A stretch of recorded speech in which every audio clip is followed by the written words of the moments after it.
Need to check the use names list carefully, then write the story. The forbidden names include Lauren, Daniel, Patricia, Rosie, Naomi, Marcus, Diane, Gloria, Mia, Cassie, Helen, Eleanor, Claire, Brianna, Audrey, Sandra, Vera, Gerald, Ivy, Philip, Fiona, Owen, Nora, Renata, Joel, Celeste, Serafina, Winifred, Reddit, Tessa, Derek, June, Stella, Tatum, Barrett, Rhett, Tessa, Derek, June, Stella, Tatum, Barrett, Conrad, Trevor, Simone, Brooke, Ren, Emmett, Constance, Lynette, Adrian, Harrison, Penny, Petra, Ruth, Callie, Miles, Dottie, Hank, Veronica, Ronnie, Greta, Evelyn, Theo, Kay, Thomas, Zoe, Nadia, Isabel, Keely, Dex, Lottie, Raymond, Margot, Bennett, Colette, Adelaide, Lorraine, Franklin, Renko, Bennett, Kellett, Adelaide, Lorraine, Franklin, Sabrina, Darlene, Wesley, Priya, Natasha, Colton, Becca, Alden, Waverly, Nina, Donovan, Cora, Harriet, Audra, Elliot, Tobias, Maeve, Griffin, Sylvia, Lee, Joelle, Blythe, Caden, Paige, Alec, Corbin, Reese, Grant, Meredith, Lacey, Scarlett, Judith, Camille, Lena, Jonathan, Mateo, Roland, Vivienne, Rivienne, Rolanid, Vivienne, Gwen, Kip, Adriana, Precious, Tomas, Andy, Dorothea, Spencer, Millicent. I'll use fresh names. Willa, narrator. Husband Seth. Mother-in-law Bernadette. Sister-in-law Prue. Lawyer friend Conrad. Wait, Conrad is on the list. I'll use Hugo for the lawyer. Let me also pick Seth, husband, Bernadette, mother-in-law, Prue, sister-in-law. I put everything into the restaurant grand opening setting with financial betrayal, signature forgery angle, and the quotable comeback line. I don't think I planned the Nangichul, likely a typo incomplete note. I'll proceed without it. My name is Willa, and I want to tell you something I've never said out loud to anyone except my lawyer and my therapist. I paid for my husband's restaurant. Every cent of the build-out, the kitchen equipment, the liquor license, the soft furnishings, the neon sign above the door that spelled out his name in script like something from a 40s movie. $840,000 over 2 years. I didn't blink. I loved him. I believed in him the way you believe in something before it has ever given you a reason not to. The night of the grand opening, I found out from Instagram. Not from my husband. Not from a text. Not from a voicemail. Not from a note left on the kitchen counter. I was sitting on our couch in the condo I also owned, in the pajamas I'd changed into because I thought we were staying in that evening. And a girl from my old college friend group posted a story of the dining room I had funded, tagged the location, used the hashtag my husband had been workshopping for months. The candles I'd picked out were lit on every table. The custom tile I'd driven 40 minutes to a showroom to select was gleaming under the pendant lights I'd approved the invoice for. I called him. He picked up after 4 rings, which meant he saw it was me and waited. "Where are you?" I asked. "At the restaurant. We did a small soft opening, just family and some close friends. I didn't want to stress you out, you've been so tired lately." I hadn't been tired. I'd been working. There's a difference, and he knew it. Seth. I kept my voice completely flat. I funded that restaurant. I know, baby, and I appreciate you so much, but tonight was really just for the inner circle. My mom wanted something intimate. You know how she gets about big events. I did know how his mother got.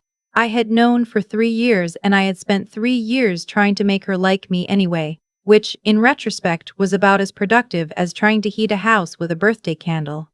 I didn't say anything else. I just said okay, I'd see him later, and I hung up. Then I sat very still on the couch for about 10 minutes. I'm not someone who cries easily. I've been told this comes across as cold, but I think it's just that when something is very bad, my brain goes quiet before it goes loud. The quiet came first that night. I looked at the Instagram story again. I paused it on a frame that showed the bar, the marble-topped bar I'd spent 3 weeks going back and forth with the contractor about, because Seth kept changing his mind about the edge profile. behind the bar laughing with his arm around a woman I didn't recognize, was my husband. He was not wearing his wedding ring. I want to be careful here because I don't want this to sound more dramatic than it was. And I also don't want to undersell it. He wasn't wearing his ring. He was at an event I hadn't been invited to. The woman he had his arm around was laughing at something he'd said in a way that suggested she'd been laughing at things he said for a while. These are facts.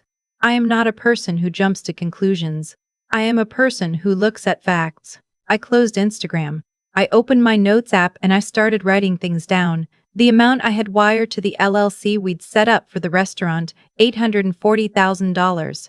The date of the last wire, 6 weeks ago. The name on the LLC, his.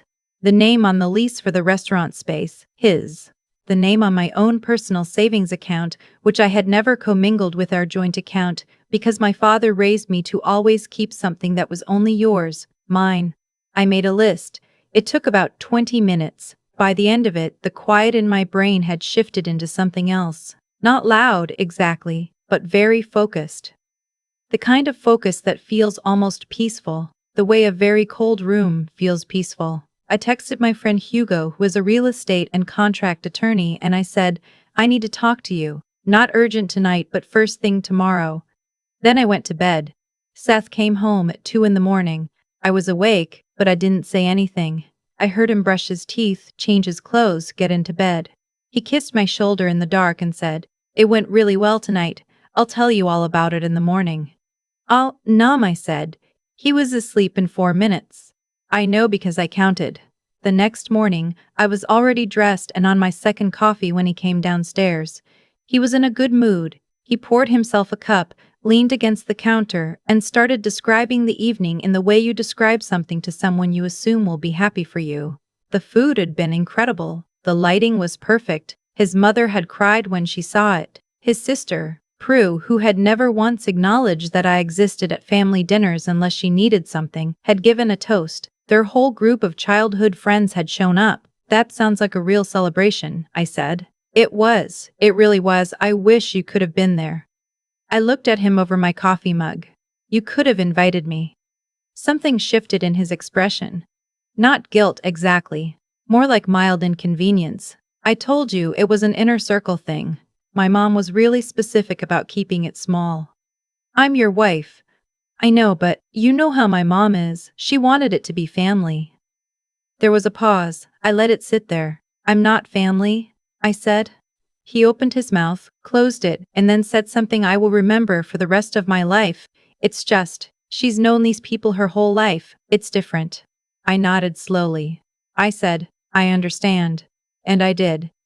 I understood completely. Hugo met me at his office at 9. I brought the folder I'd put together, wire transfer records, the LLC documents, the invoices I'd paid, the renovation contracts where Seth's signature appeared alongside mine on the authorization forms. Hugo looked at everything for a long time. Then he looked at me. Willa, he said, on this contractor authorization from last November, that's your signature? I looked at where he was pointing. No, I said. That's not my signature. He nodded like he'd expected that. Okay. And this one here, from February? Also not mine. He set the papers down and folded his hands on top of them. Do you want to tell me what you're thinking? I'm thinking I'd like to know exactly what I own and what I don't, I said. And I'm thinking I'd like that information before my husband calls me asking for more money. Hugo almost smiled. Let me make some calls. Seth called me that afternoon. I was in the parking lot of a grocery store, which is not where you want to receive the call I received.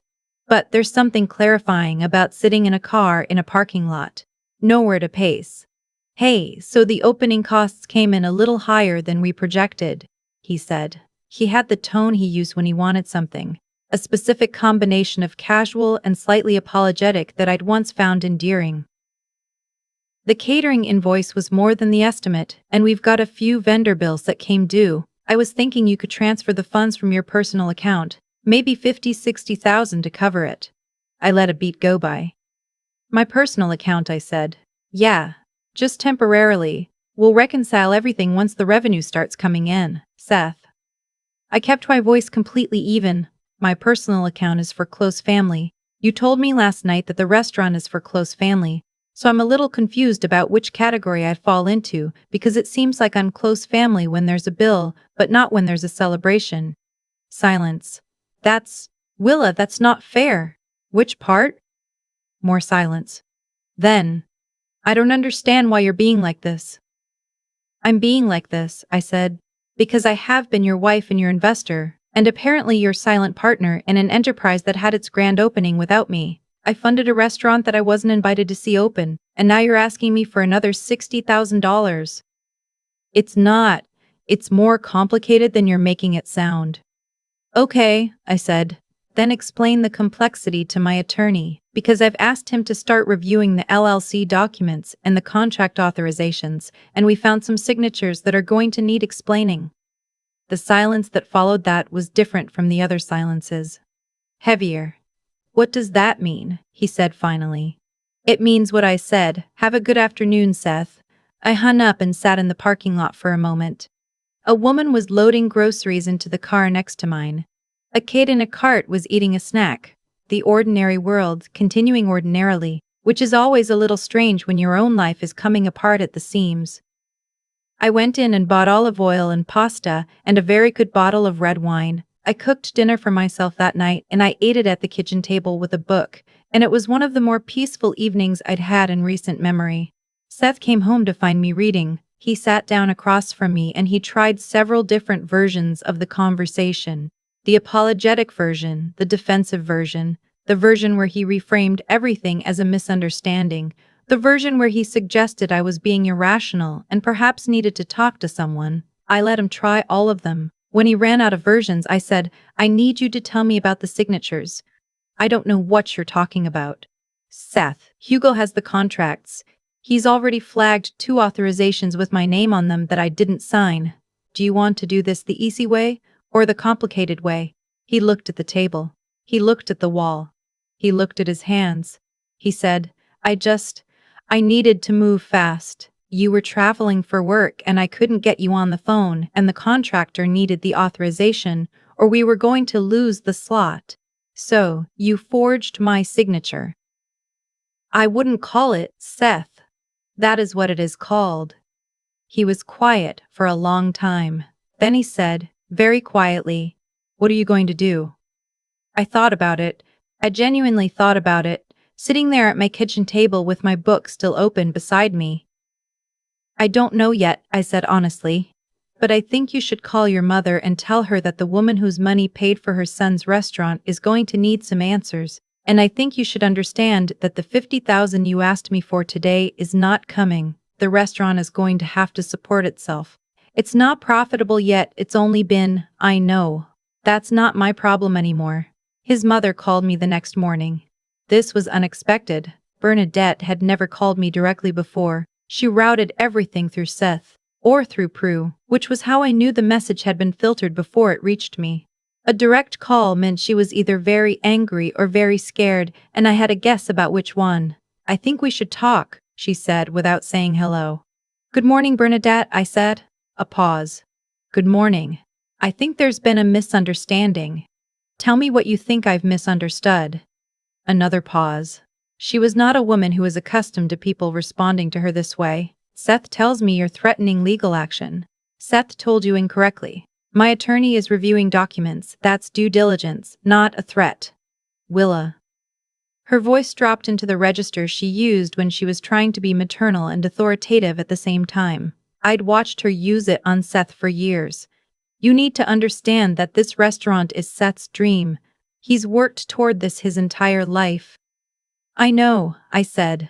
I funded it. Silence. And I understand that, she said, more carefully. And we're grateful. But there are family dynamics at play here that are more complicated than Bernadette. I kept my voice pleasant. I own the condo where your son lives. I have for 4 years. Did you know that? She hadn't. I could tell by the quality of the silence. I own it outright. I bought it before Seth and I got together and I never transferred it, and I mention that not as a threat, but because I think it's important that you have accurate information when you're assessing the family dynamics. Another long pause. I didn't realize. she said finally. I know. I think a lot of things have been operating on assumptions that it would be useful to revisit. I let that sit for a moment. I hope Seth finds a way to make the restaurant work. I genuinely do. But I think the people who might help him do that are the people who were there for the opening. They seem very invested. I said goodbye politely. I meant it. Prue called 2 hours later. I didn't pick up. She texted, I think you're being incredibly selfish, and you should be ashamed of yourself for threatening Seth's livelihood. I looked at the text for a moment. I thought about everything I wanted to say. Then I typed, I hope the restaurant does really well. Take care of yourself, Prue. And I put my phone face down on my desk and went back to work. Hugo called me at the end of that week with a full picture of where things stood. The forged signatures were documented. The LLC was Seth's, cleanly, which meant the restaurant was his, and so was every debt attached to it. My wire transfers had gone in as loans, not equity, because of some language in the original paperwork that Seth had apparently been very careful about, which told me something I probably should have noticed earlier. The loans are recoverable, Hugo said. It's going to be a process, but they're recoverable. The forgery is a separate issue and gives you significant leverage. I'm not interested in leverage, I said. I'm interested in being made whole. Same outcome, different framing, he said. We filed the paperwork the following Monday. Seth was served on a Tuesday. He called me 17 times between Tuesday afternoon and Wednesday morning. I let them all go to voicemail. On Wednesday evening, he showed up at the condo, which was within his rights since he still lived there. And he sat on the couch and looked at me with an expression I'd never seen on his face before. Something raw and undefended. The way a person looks when all the versions of themselves have run out. I didn't think it would get to this, he said. I know you didn't. I love you. I need you to know that. I sat down across from him. Seth. You forged my name on legal documents. You excluded me from an event I paid for. You tried to pull $60,000 out of my personal account the same week you told me I wasn't close enough family to attend the opening of the restaurant I funded. Those aren't the actions of someone in love. Those are the actions of someone who thought they could get away with something. He looked at the floor for a long time. I didn't mean for it to be like that. I know, I said, and I meant it. I don't think he'd sat down and decided to be the person he'd turned out to be. I think he'd just made one small accommodation after another, until he was somewhere he'd never consciously chosen to go. That's true of a lot of people. It doesn't make the destination acceptable. What happens now? He asked. Now, I said, you figure out how to run a restaurant, and I move forward. He moved out 3 weeks later. His mother came to help him pack, which I thought took a certain amount of audacity. But I was also out of the condo for most of that day by design, because I didn't want to spend energy on something that wasn't worth it anymore. The legal process took 8 months, which is about 6 months longer than I wanted and 2 months shorter than Hugo had warned me to expect. The forged signatures were the piece that moved everything, not because I wanted to see Seth prosecuted, but because once that documentation existed, the negotiation changed shape entirely. I was made whole, not perfectly, not without cost. The legal fees alone were significant, and there are 8 months of my life that existed mostly as logistics and paperwork, and the specific exhaustion of ending something you had believed in. But I was made whole in the ways that mattered. The restaurant, I'm told, is still open. I drove past it once about 4 months after everything was finalized. The neon sign was on. There were people inside. I didn't stop. I don't wish Seth badly. I don't think about him that much anymore, which is its own kind of answer. What I think about when I think about that period is the night I sat in the parking lot and called Hugo. I think about how calm I felt. People sometimes say that anger is what drives you to act when you've been wronged, but that wasn't my experience. What drove me was clarity. The moment I understood what had actually happened, not what I'd assumed, not what I'd hoped, but what had actually happened, I became very quiet and very purposeful, and that is the version of myself I am most grateful for. I also think about what Bernadette said, that there were family dynamics she expected me to navigate around. As if my money was welcome but my presence was negotiable. As if the $840,000 I'd wired across 2 years was a gift from someone adjacent to the family, rather than from the person who was supposed to be at the center of it. I'm not adjacent to anything anymore. That's the thing I want you to take from this. If you take anything, you get to decide what you are and are not close enough family to receive. I learned that late and expensively and in a parking lot in the middle of the afternoon. But I learned it, and where my husband called me asking for $60,000 after telling me I wasn't close enough family to attend the opening of the restaurant I had funded, I smiled and I said, "My money is reserved for close family. I'm sure yours will be happy to help." Then I hung up and opened my grocery list. Life goes on, it really does. I've thought a lot about the word deserve since all of this happened. People use it so easily. He got what he deserved, she deserved better, karma gave them what they had coming. I understand the impulse.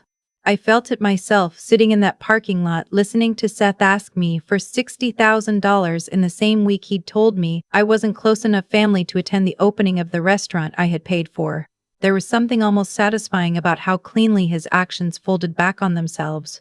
But I don't think what happened to Seth was really about deserving. I think it was about math. Not financial math, though that was part of it. I mean the simpler math of cause and effect. The way every choice you make is also a bet, and eventually the bet gets called.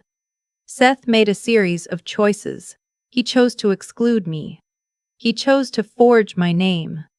He chose to call me for money days after making me invisible.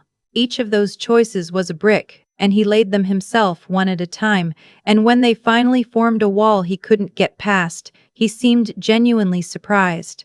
That's the part that stayed with me. Not the betrayal, I processed that. But the surprise, as if the consequences had arrived from somewhere outside him, rather than from the accumulation of everything he'd done. I think that's where most people go wrong, actually. Not in one dramatic moment of moral failure, but in the slow, daily habit of not accounting for what they're building. Seth wasn't a villain. He was a person who kept making small accommodations. To his mother's preferences, to his own convenience, to the version of events that was easiest, until those accommodations became the shape of his character. He didn't decide to be someone who forged his wife's signature. He just decided over and over that the rules didn't quite apply to him today, and one day that pattern produced a forged signature, and he had no framework to explain how he'd gotten there. What I had, and I don't say this with any pride, because I didn't choose it consciously, was the habit of paying attention, of writing things down, of calling Hugo at 9 in the morning with a folder, instead of waiting for someone to tell me what to feel. That's not a virtue I was born with. It's something my father modeled, quietly for 20 years, by keeping his own accounts and asking questions and never assuming that goodwill was the same as documentation. Bernadette thought that the family dynamics she'd spent a lifetime cultivating were more durable than they turned out to be. She wasn't wrong that they were real. They were real. They had weight.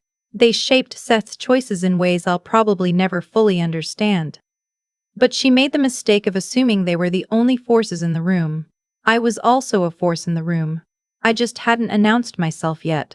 That's the thing I want to say to anyone who recognizes something in this story. You don't have to be loud. You don't have to threaten or perform or make a scene in the restaurant where your name was kept off the guest list. You just have to know what you know, document what matters, and be willing, when the moment comes, to use your own logic instead of the one someone else wrote for you. Seth told me I wasn't close enough family to attend the opening. So I told him my money was reserved for close family. It's not complicated. It's just a matter of paying attention to the rules that are already in the room and deciding you're allowed to apply them too.